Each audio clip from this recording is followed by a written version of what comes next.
Hi, welcome to my review of Under the Skin, directed by Jonathan Glazer, a film that follows a mysterious seductress who lures men into her van during the wee hours of Scotland. Okay, so Under the Skin is a film that's been getting a lot of buzz because it's a film that either one is going to love or one is going to hate.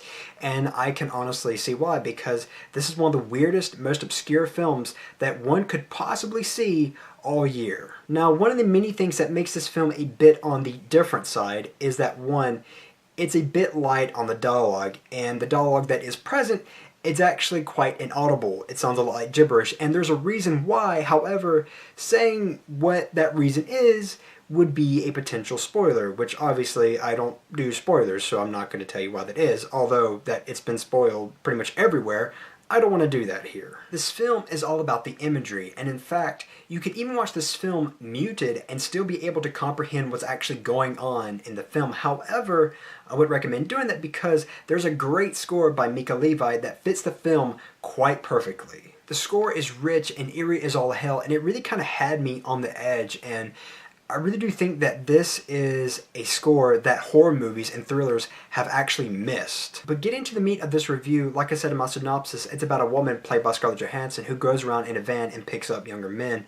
And what's really cool is that a lot of these scenes were improvised and were filmed with real people, which means that they were filmed with people who did not know that they were actually being filmed. And what makes these scenes stand out is that these are genuine reactions, and albeit that we have seen stuff like this in the past with movies such as Jackass and Borat, and there are countless YouTube videos out there with people doing pranks and such. But what makes this so neat here is that this is in an actual film with an actual narrative. And for making such a decision in such a serious film, I really had to applaud the director for going such a ballsy route. And with these scenes, we're able to observe humanity itself and are able to observe kind of how we deal with beauty. There's this very pivotal scene at the beginning of this film where Scarlett Johansson is walking around in a mall, and she comes to this makeup store where she observes all these people putting on makeup, and to make something that's so ordinary to us seem so alien-like is kind of interesting. And with that said, there is this theme throughout that beauty is superficial, and what truly matters, hence the title, is under the skin. But not all the observations are necessarily negative. In fact, most of them are actually quite positive and showcases that humans can be actually quite good when others are in the time of need. But moving on to Scarlett Johansson, she's kind of like the female Ryan Gosling. You know, she'll do those mainstream films, yet at the same time, though, she'll do those small indie art projects that, you know, would probably be seen as weird to the mainstream audience. She's kind of like that. And with that said, I'm really starting to respect her as an actor, and I do believe that she is great in this film, albeit that it's a very subtle performance. I was very much emotionally moved by the end of this film.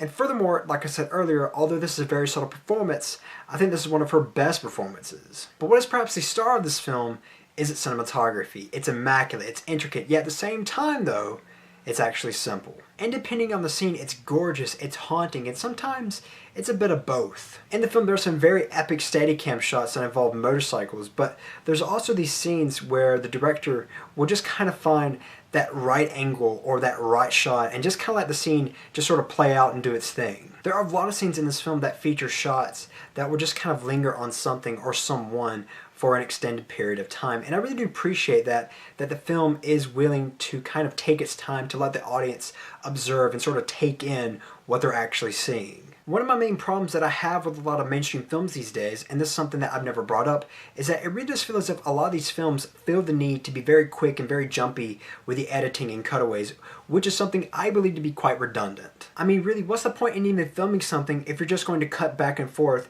every 2 freaking seconds? Do what's best for your film and your actors and just let your scenes play out.